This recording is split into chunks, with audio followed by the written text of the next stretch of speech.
Program Director, Professor Themba Modi, the officials from the Moses Kotane Institute, facilitators present, the departmental officials, my colleagues, the educators, ladies and gentlemen. It is indeed a great honor and privilege to be part of this auspicious occasion. As we are gathered here, we salute the educators, the facilitators, the Moses Kotane Institute personnel, and the subject advisor for their sacrifices that they have displayed during these winter holidays. When I was sitting down there and listening to the accolades that were showered to Moses Kotane Institute, I think that was a worthwhile exercise that we are all gathered here and we have spent that 5 days of hard work.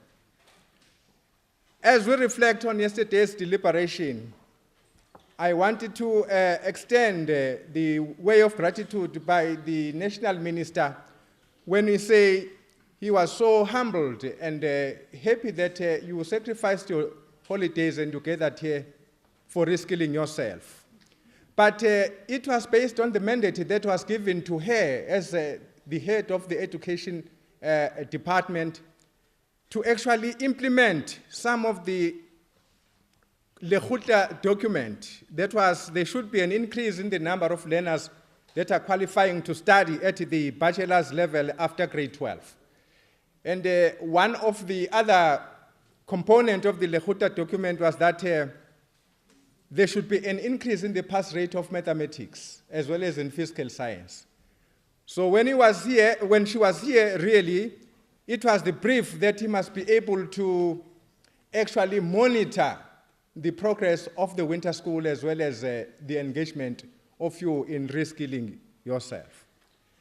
Now, so in response to all that, the minister has come to encourage you as educators to involve yourself in this teacher enrichment boot camp organized by Moses Kotane.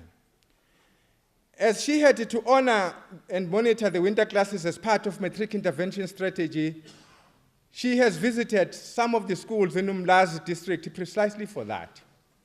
I'm sure you were also so lucky to get information from the horse's mouth in terms of the review of the curriculum. I'm sure you had an opportunity to engage yourself in that. But the message that I got was that she was extremely happy about your performance and the involvement of Moses Kotane.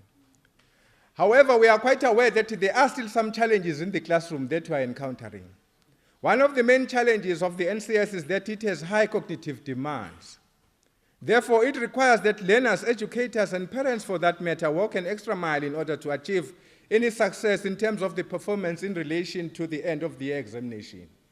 And I'm sure that the knowledge that we have gained here will resonate into something that will be beneficial to our learners out there. So learners are expected to be exposed to all kinds of exemplar papers. The kind of material that you have received from Moses Kotane Institute will be very handy when you prepare your learners for final exam year. And it must also be noted that the previous exam question papers, particularly those of 2008 and 2009, becomes very important in terms of revision. It is also worth noting that the university has significantly raised the bar in terms of admission requirement. To make an example, in UKZN, to enroll for a BSc degree, one has to pass both mathematics and physical science at 70%. This is not a joke, but it's something that is documented. Needless to say, we are also still facing with the challenges of overcrowding in our schools. This does not augur well for the NCS because it is not only resource hungry, but it requires group work and therefore enough floor space. Human resources will always be a challenge. Now, but because of a high mortality rate among our teachers, educational institutions seem not to be coping with the demands of human resource in our school. By the fact that we are here, it means we have come here to reskill yourself so that you can actually translate what we have gained here to other schools. I must also quickly mention that it is not only your school that need to benefit from this engagement, but those cluster of schools that falls under your jurisdiction if the program has been drawn up. So it's important that you do not focus yourself in your school only, but focus on those cluster of schools that were being given to men. Now, also, it is also important to note that the incentive is in the pipeline for educators who prepared to go and teach in critical part of our province. We were told that it will be 3,000 rand over and above your salary if you remain in that particular district, which is referred to as rural. But what is crucial is that when you have decided to move to urban areas, you will leave that 3,000 rand and you go back to your urban area.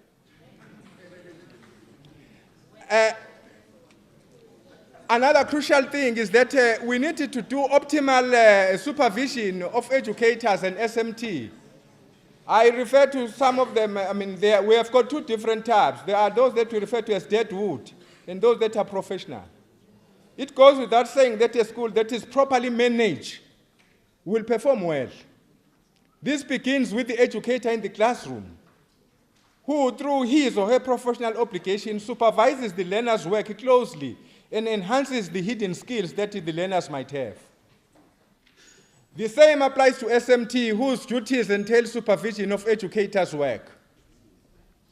But we distinguish between these two types of educators because to me, I have no doubt in my mind that you do not belong to those that I refer to as deadwood.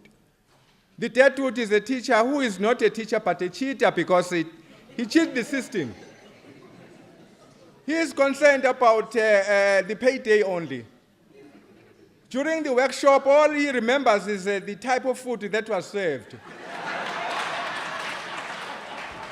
He always mourns about the new development, including the new curriculum. He is always stuck in the past that he is very conservative. He is really a liability to the system. And there is also another type of teacher that I refer to as a professional. A professional teacher is an initiator, like yourself. He is a progressive. He is a dedicated and a diligent teacher who is always eager to learn new things. He is not concerned about starting and finishing time at work. He is always interested in improving his performance. It is unfortunate, though, that because of the deadwood in our school, the department sometimes is forced to employ our fellow African brothers and sisters who really are dedicated to their work. We are really not against them being employed in our country, but as long as they bring in some skills that we do not have. We needed to do introspection and decide whether we are doing enough to help our learners. Of course, there needs to be an analysis of monthly and quarterly result. The assessment in the National Curriculum Statement is an integral part of teaching and learning. Now, for this reason, assessment should be part of every lesson, and teachers should plan an assessment activity to complement learning activity. In addition, teachers should plan a formal year program of assessment together with the informal daily assessment and formal program of assessment, which should be done by using the monitoring instrument. And this should be done throughout the year. Continuous assessment through informal daily assessment and formal program of assessment should be used to develop learners' knowledge, skills, and values. It must assess learners' strengths and weaknesses. It must provide the additional support to learners, revisit or revise certain sections of the curriculum, and motivate and encourage learners. Of course, it is extremely important that each monthly or quarterly result be analyzed item-wise so that the areas that need to be consolidated be identified as early as possible and they should be addressed accordingly. There are some critical resources at head office that were actually distributed to all the district. I want to mention that the subjects that are represented here, English, first additional language, physical science, life sciences, mathematics, we have distributed some learning channel DVDs, and there are also some physical science study guide and maths lit study guide that are in your province, that are in your district. So make sure that if you haven't received that, you contact our office, and we will also give you the numbers if you do need. But I'm sure my colleagues who are subject advisors have our contact numbers. Now, in conclusion, often we will resist change and growth because we feel that we do not deserve anything better. We are too scared to take risk, yet the greatest risk of all is to risk nothing. for then you miss out on any chance of life. You have got to jump in the water so that you can be able to swim. We have got to be on board if you want to ride. You cannot climb a ladder unless you are prepared to release your grip on the rung you are holding on to so that you could reach out for the higher one. The whole purpose of life is growth. Every living thing strives to reach its potential. All of nature is constantly growing, and anything that stops growing starts to die. Finally, we would also wish to thank the Moses Kotane Institute to organize this boot camp and the keen interest that they have shown in improving the matric pass rate in these key subjects. This gesture can only strengthen all of us and keep us focused on what matters most in education, which is our children. This will go a long way in terms of addressing the challenges of the 21st century. I thank you.